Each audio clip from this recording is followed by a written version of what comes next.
মেঘ, পাহাড় ও ঝর্ণার দেশ উত্তর পূর্ব ভারতের মেঘালয় রাজ্য। চারদিকে উঁচু উঁচু সব পাহাড়, হাত বাড়ালেই মেঘের স্পর্শ, পাহাড়ের বুক চিরে নেমে আসা অসংখ্য ঝর্ণা, স্বচ্ছ পানির নদী, লেক ও ছবির মতো সুন্দর গ্রাম। এই সব কিছু মিলেমিশে প্রকৃতির অনাবিল সৌন্দর্য নিয়ে মেঘালয়ের হাতছানি ভ্রমণপ্রেমীদের। তাই এবারের গন্তব্য মেঘালয় রাজ্য। 4 পর্বের এই ট্যুরে থাকছে সকল খরচ ও খুঁটিনাটি বিষয়। আর আজকের এই ভিডিওতে থাকছে বাংলাদেশ থেকে কিভাবে মেঘালয়ের রাজধানী শিলংয়ে গেলাম তার সম্পূর্ণ ভ্রমণ ও গাইডলাইন।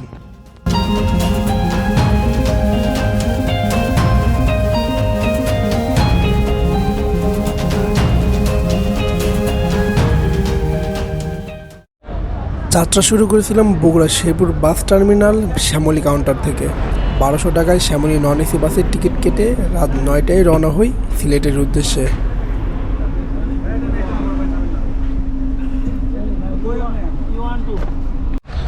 আসসালামু আলাইকুম, গুড মর্নিং ফ্রম সিলেট।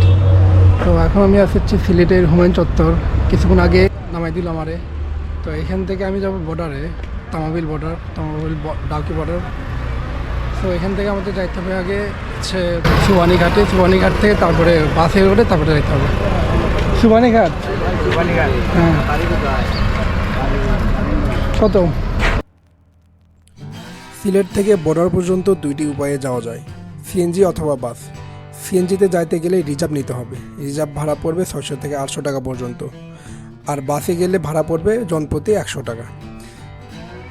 যারা গ্রুপে আসবেন তারা সিএনজিতে আসতে পারে, আর যারা আমার মতো সিঙ্গেল আসবেন তারা বাসে গেলেই খরচ অনেকটা কমে যাবে। যারা বাসে আসবেন তারা হুমায়ুন চত্বর থেকে 10 টাকা সিএনজি ভাড়া দিয়ে সুবাহানি ঘাট পর্যন্ত আসবেন এবং মালিক সমিতির প্রধান কার্যালয় থেকে 100 টাকায় টিকিট কেটে নেবেন। কাউন্টারে 30 মিনিট অপেক্ষা করার পরে বাস আসলো। এই বাসে করে যাবো হচ্ছে আমরা তামাবিল বর্ডারে। চলুন যাওয়া যাক।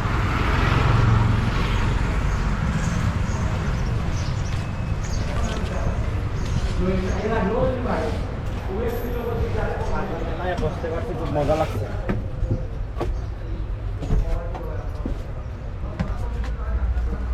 15 নম্বর সিট কোনটা?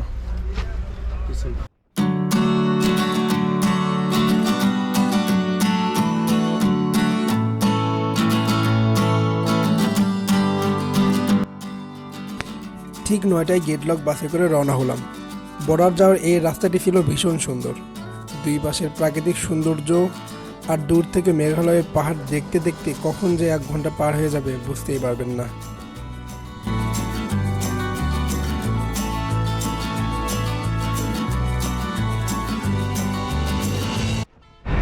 তো এখন হচ্ছে আমি তামাবিল বর্ডারে। হ্যাঁ হ্যাঁ হ্যাঁ, আগে যে ডাইনে ইমিগ্রেশন তারপরে উল্টো দিকে কাজ করে। আচ্ছা, এখন বাজে 10টা 10 আর আমি এখন হচ্ছে আমাকে নামাই দিল বাস হচ্ছে তামাবিল বর্ডারে। তো এখান থেকে ইমিগ্রেশন আর হচ্ছে কাস্টম ক্লিয়ার করে দেন ওই পাশে যাইতে হবে। ইন্ডিয়া থেকে সব গাড়িগুলো আসতেছে, পিছনে মেঘালয় পাহাড়। তো আমি বাসা থেকেই ট্রাভেল ট্যাক্স কমপ্লিট করে চলে আসছি। আমার এখানে নতুন করে ট্রাভেল ট্যাক্স দেওয়া লাগবে না। তো যারা ট্রাভেল ট্যাক্স না দিয়ে আসবেন তাদের জন্য এখানে 2টা ব্যাংক আছে, একটা সোনালী ব্যাংক, একটা অগ্রণী ব্যাংক। যেন 2টা ব্যাংকের ভিতরে যে কোনো একটা ব্যাংকের থেকে আপনার ট্রাভেল ট্যাক্স দিয়ে রাখবেন। ট্রাভেল ট্যাক্স হচ্ছে 1000 টাকা। তো আমি দেখাই দিই কোথায় এই ট্রাভেল ট্যাক্সের ব্যাংকগুলো। এই পাশে এই যে সামনে হচ্ছে উপরে সোনালী ব্যাংক আর নিচে হচ্ছে অগ্রণী ব্যাংক। আপনারা যে কোনো একটা থেকে ট্রাভেল ট্যাক্স দিয়ে নেবেন। তো ওটা হচ্ছে আমাদের বর্ডার, তার ডান পাশে হচ্ছে ইমিগ্রেশন অফিস এখানে, আর এই পাশে হচ্ছে কাস্টমস। তো আমি আগে ইমিগ্রেশন কমপ্লিট করব। তো এখানে ভিডিও অ্যালাউ না। তো এখানে ইমিগ্রেশনের কাজ শেষ, এখন যাচ্ছে যে কাস্টম অফিসে কাস্টমস করতে। তো ওই যে কাস্টমসে শেষ করলাম বাংলাদেশ সাইডে। এই তো এখন যাবো ইন্ডিয়ান সাইডে। এখানে চেক করা লাগবে কি? তো ইন্ডিয়ান সাইড, বাংলাদেশ সাইডে সব কিছু শেষ করে এখন ইন্ডিয়ান সাইডে ঢুকবো। এই যে বাংলাদেশ বর্ডার, এখন বাংলাদেশ ছেড়ে ইন্ডিয়ান সাইডে ঢুকতেছে। তো এটা হচ্ছে ইন্ডিয়ান গেট, মানে ইন্ডিয়ান গেট দিয়ে ঢুকতেছি ইন্ডিয়াতে।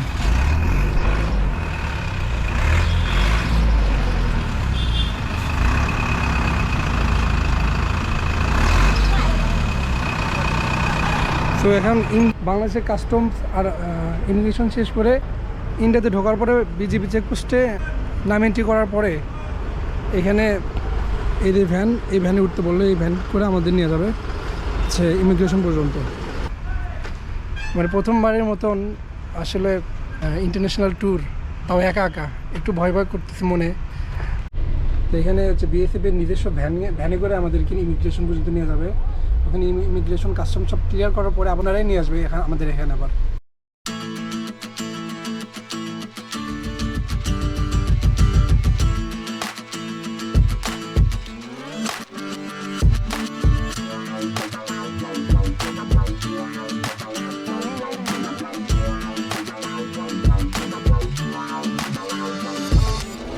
এখন ইন্ডিয়ান ইমিগ্রেশন কমপ্লিট করব। ইন্ডিয়ান ইমিগ্রেশনের সামনে দাঁড়ায় আছে। ইন্ডিয়ান ইমিগ্রেশন শেষ, সব শেষ করে এখন আবার ভ্যানে উঠতেছি। এই ভ্যানে করে আবার আমাদের যেখান থেকে নিয়ে আসছিল ওইখানে আবার দিয়ে আসবে।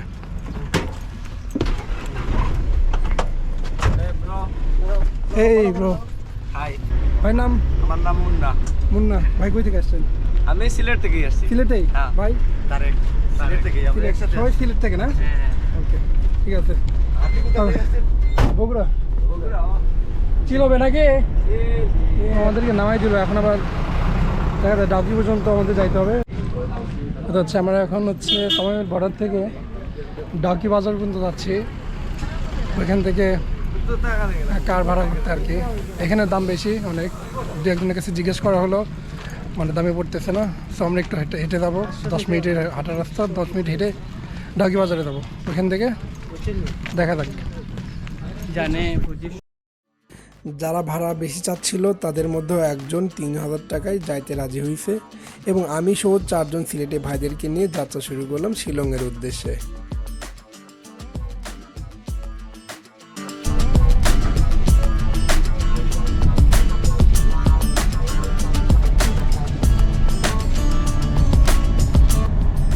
পাঁচ মিনিটের মধ্যে পৌঁছে গেলাম ডাউকি বাজারে এবং সেখানে নেমে পড়লাম টাকা ভাঙানোর উদ্দেশ্যে। বাজার নামটি এখন হচ্ছে টাকা ভাঙানো, দেখি কোথায় ভালো রেট পাওয়া যায় আর কি।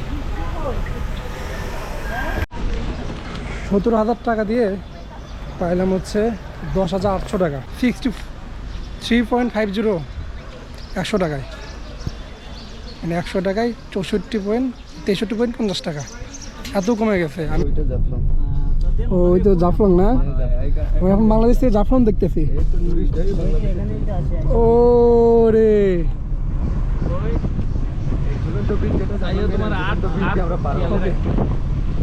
ও রে, ও ও আচ্ছা আচ্ছা, এটা ওই পাথর জাফলং থেকে যে দেখা যায় আর কি।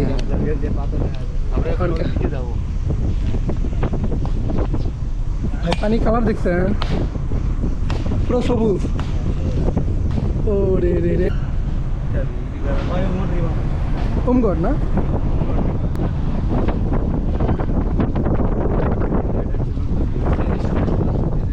সাসপেনশন, হ্যাঁ, সিনারিতে দেখা যায় না। এই হচ্ছে জুলন।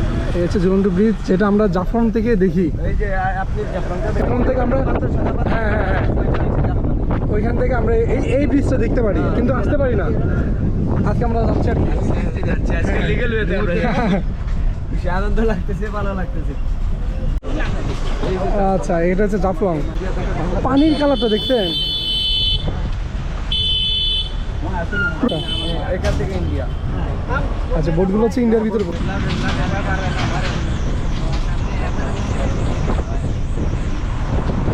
তো 4 বছর আগে মানে ইচ্ছে হয়েছিল যে মেঘালয় যাবার, আজকে সে স্বপ্নটা পূরণ হচ্ছে। এটা একটা ড্রিম ছিল আসলে।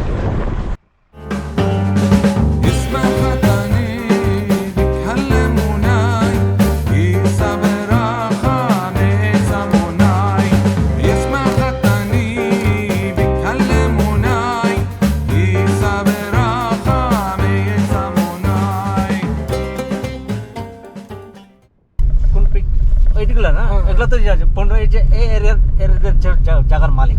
ও আচ্ছা, মালিক এগুলা সব দেখতেছে, এগুলা সব মালিকানা, মানে পার্সোনাল পার্সোনাল, নিজস্ব পাহাড়ে গিয়ে নিজস্ব পাহাড়, নিজস্ব পাহাড় নিয়ে আর কি কি দিয়ে খাবো, আচ্ছা আচ্ছা। ঝাড়ু চাষ করবো। দুইভাবে ডাউকি থেকে শিলং যাওয়া যায়। যাওয়ার পথে কিছু ঝর্ণা ও ভিউ পয়েন্ট দেখে শিলং যাইতে পারবেন, অথবা ফেরার পথে সেগুলো দেখে বাসায় ফিরতে পারবেন। তো আমি সরাসরি শিলং যাব এবং ফেরার পথে ভিউ পয়েন্ট দেখে বাসায় ফিরব।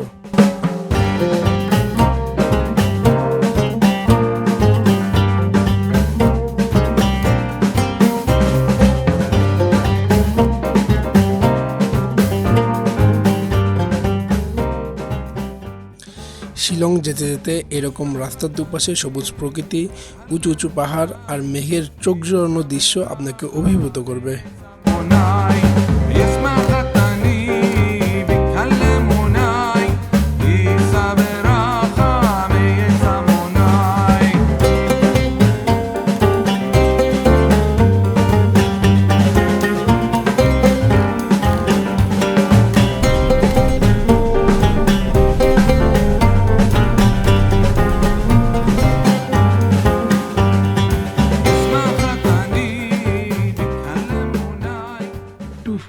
+2 একটা রেস্টুরেন্ট।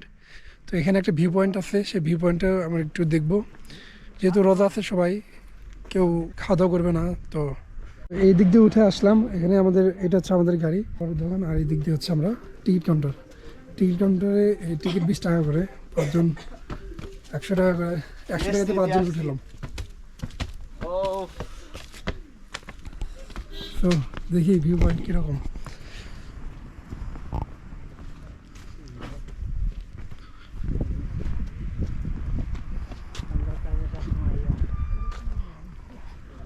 ওরে সুবহানাল্লাহ সুবহানাল্লাহ।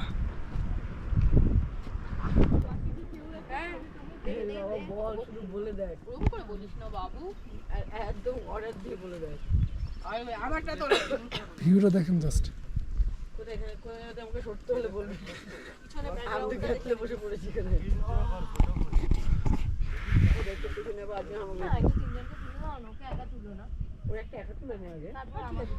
একটু ওই পাশে রাখি, সবাই ছবি উঠাচ্ছে ভিউ পয়েন্টে। এটা হচ্ছে ভিউ। ও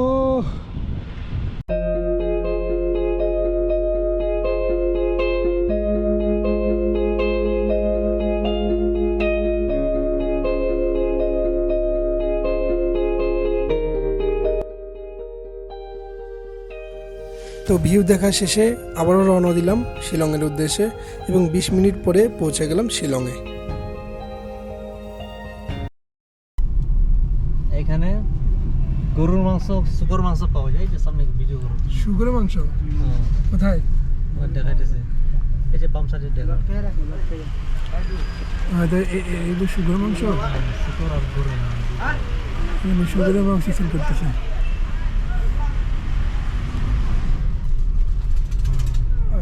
আমি তোমাকে ভালোবাসি, এটার আপনাদের ভাষায় কি বলে?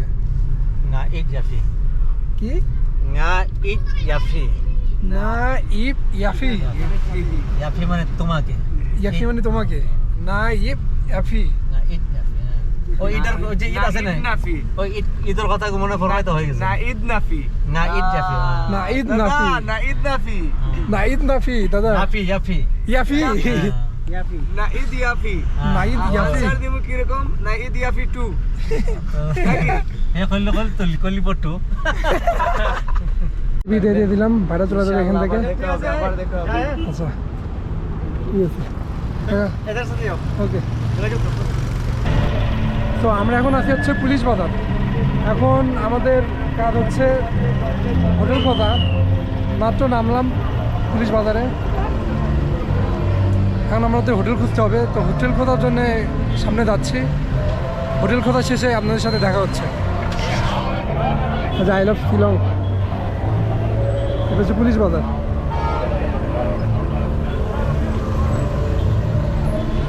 তো হোটেল খোঁজার পরে আপনাদের সাথে দেখা হচ্ছে। তো আসসালামু আলাইকুম, অনেকক্ষণ খোঁজাখুঁজির পর একটা রুম পাইছি 2 ভাই মিলে। তো অনেক খোঁজাখুঁজি করার পরে এটা কি পুলিশ বাজারে অনেক খোঁজাখুঁজির পর পুলিশ বাজারে একটা রুম পাইছি, 2 বেড, ডবল বেড, এখানে একটা বেড, এখানে একটা বেড, 2 জন 2 বেডে থাকবো। চলে দেখাই করে একটু। এখানে টিভি আছে, এই পাশে মিরর, ওয়াশরুম দেখাই, এটা ওয়াশরুম, উপরে গিজার আছে, এবার সাথে বেসিন।